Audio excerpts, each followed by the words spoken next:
बिस्मिल्लाहिर्रहमानिर्रहीम। I hope आप सब लोग खैर खैरियत से होंगे और रमज़ान अच्छा गुजर रहा होगा आपका। अच्छा, कल जो मैंने वीडियो पोस्ट की थी तो काफ़ी लोग मुख्तलिफ़ चीज़ों के बारे में पूछ रहे थे। कुछ कह रहे थे कि एलिमेलिया और प्लांटी का चैप्टर पढ़ना है या नहीं पढ़ना, अगर पढ़ना है तो उसे कैसे कवर करें। दूसरा, ऑर्गेनिक केमिस्ट्री के लिए एक भाई पूछ रहे थे कि ऑर्गेनिक केमिस्ट्री नहीं कवर होती, उसका क्या तरीका करें। कुछ लोग इंग्लिश के कॉन्सेप्ट्स का पूछ रहे थे, तो मैंने सोचा मैं तीनों पे वीडियो बना दूंगा। अभी वाली ये वाली वीडियो मैं बना रहा हूँ on the how to do the organic chemistry. Organic chemistry, एक चीज़ आप याद रखें, हमें आर्मी में कहा जाता है किस के नाम से, कीप इट सिंपल स्टूपिड। तो आपने क्या करना है कि चीज़ों को बिल्कुल सिंपल रखना है, ठीक है। बड़ा आसान तरीके ऑर्गेनिक केमिस्ट्री का। नंबरिंग सिस्टम में मैंने इसको कहा हुआ है कि नंबरिंग सिस्टम में अल्लाह ताला जो है वो तरक्कियाँ दें हमारे टीचर को जिन्होंने हमें इस तरह पढ़ाया था। देखिए, नंबरिंग सिस्टम का मतलब ये है कि सिंपल, अब आपने ऐसे ऑर्गेनिक केमिस्ट्री तैयार करनी है। आपने एक चैप्टर खोलना है जैसे अल्केन्स अल्कीन्स एल्काइंस का। आपने क्या करना है, अल्केन्स वाला टॉपिक खोला, जनरल जो प्रॉपर्टीज़ वगैरह थी वो तो ज़ाहिर है आप रीड ही करेंगे, वो तो आपने याद करनी है उसी तरह।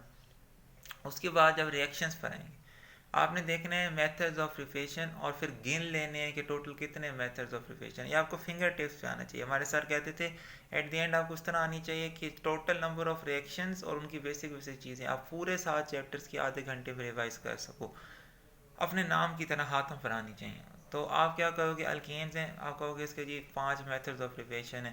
पहले ये याद करो कौन कौन से जी। सेबेस्टियन सेंडर मेथड है जिसको हम कहते हैं हाइड्रोजनेशन होती है अल्कीन अल्काइन की। देन आता है जी फ्रॉम अल्काइल हैलाइड्स के ज़रिए बनते हैं, ठीक है जी, अल्केन्स हैं। तो एक तो वही होता है जो हाइड्रोक्सिलेशन रिएक्शन है इसका, हाइड्रोजिनोलाइसिस वाला, ठीक है, वो प्लेटिनम चारकोल वाले के साथ। और एक इसके अंदर आपके पास आ जाता है जिसमें आप जिंक और एचसीएल को यूज़ करते हो। अब ये वाला जो रिएक्शन है ना, जिंक और एचसीएल वाला, ये आगे भी आपको 2-3 चैप्टर्स में आएगा। अगर आप यहाँ पे कर लेते हो और आपको ये पता है कि अल्केन्स इस तरीके से बनते हैं, तो यही रिएक्शन जब आगे किसी और चीज़ के आएंगे, अल्काइल एल्काइड वाले चैप्टर में आएंगे, तो आपको बस पढ़ना होगा कि हाँ ये चैप्टर मेरा क्वेश्चन तो पढ़ा हुआ है, ठीक है। इसके बाद चले जाओगे आपका जो वो इलेक्ट्रॉन, ये कौन सा था जी, डी कार्बोक्सिलेशन है ऑफ द मोनोकार्बोक्सिलिक एसिड, ठीक है। इसमें ये बात ये याद रख लेनी है कि एक कार्बन एटम ज़्यादा वाला लोगे तो जो अल्केन बनेगा उसका एक कार्बन एटम कम होगा, ठीक है। इसके बाद आगे चले जाने हैं जी, और कौन सा इलेक्ट्रोलाइट है, सोडा लाइम को जो है वो हम यूज़ करते हैं, ठीक हो गया। फिर कॉलवेज इलेक्ट्रोलिसिस मेथड। अब Kolbe's electrolysis method alkene alkyne alkane तीनों में सेम है।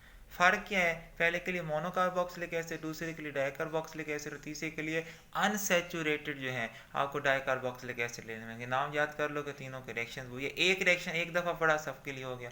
एंड फाइनली जो है वो रिडक्शन है, और बाद क्लीमेंसन होती है या जो है वो वोल्केशनर होती है कीटोन या एल्डिहाइड के लिए, उसके लिए उनके रिएजेंट्स के नाम याद करोगे एंड दैट इज़ इट। फिर इसी तरह नंबर ऑफ रिएक्शन काउंट कर लोगे, लेते 5 या 6 हैं, आप कहोगे कंबस्टन है, उसमें जो है वो कौन सा है आपके पास, इसका जो है वो एक कंबस्टन रिएक्शन है, देन इसका नाइट्रेशन रिएक्शन होता है, देन आपको पता है इसके हेलोजिनेशन रिएक्शन होते हैं, सो इस तरह क्वेश्चन ऑफ नंबर गिन लोगे। गिन के आपने फिर आप जैसे चैप्टर खोल लेना, आपने कहना अच्छा 5 मेथड प्रिपरेशन थे, कौन कौन से थे, ये थे वो थे वो थे। और इस तरह जब आप बार बार करोगे ना तो आपको जल्दी याद हो जाएगा। ये आसान तरीके, कॉमन रिएक्शंस को साइड पे कर लेना, बस ये बताना है कि अल्कीन अल्काइन अल्केन में ये वाला रिएक्शन सेम था, बस जो है ना उसमें ये वाला रिएजेंट था, उसमें एक बॉन्ड बना था, उसमें 2 बॉन्ड बना है, तो हम जाहिर बात है 2 बॉन्ड बनाने के लिए एक रिएजेंट ज़्यादा ले लेंगे, ठीक है। सिमिलरली रिएक्शंस में जहाँ पर जो जो रिएक्शंस अल्कीन एक दे रहे थे ना, तो यहाँ पे अल्काइन वो 2 देंगे क्योंकि उनके पास 2 डबल बॉन्ड है। इस तरह आपने इसको जो है वो लेके चलना है, बार बार करोगे इंशाल्लाह ताला ये हो जाएगा। 3 से 4 दफ़ा जब पढ़ोगे तो फिर अच्छी तरह याद हो जाएगी।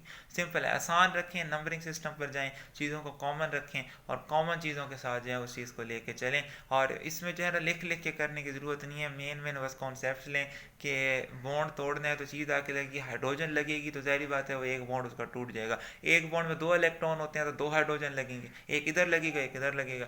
तो बुक की लाइंस को गौर से पढ़ा करें, उसके बाद रीडिंग करें लाजमी। इसके अंदर बुक की लाइन में कॉन्सेप्ट होता है, उसने बताया हुआ होता है। जिस तरह वो जब कहेगा ना कि कार्बोक्सिलिक एसिड कम्प्लीटली रिड्यूस होते हैं हाइड्रोजन आयोडाइड और रेड फॉस्फोरस की प्रेजेंट में, तो वहाँ पे कहता है कि नीचे लिखा हुआ है कि CH बॉन्ड जो है वो CH3 में कन्वर्ट हो जाता है। इसका मतलब यह है कि जहाँ पे भी CH पूरा लगा हुआ होगा उसकी जगह आपने CH3 लगा देना, इतनी सी बात है।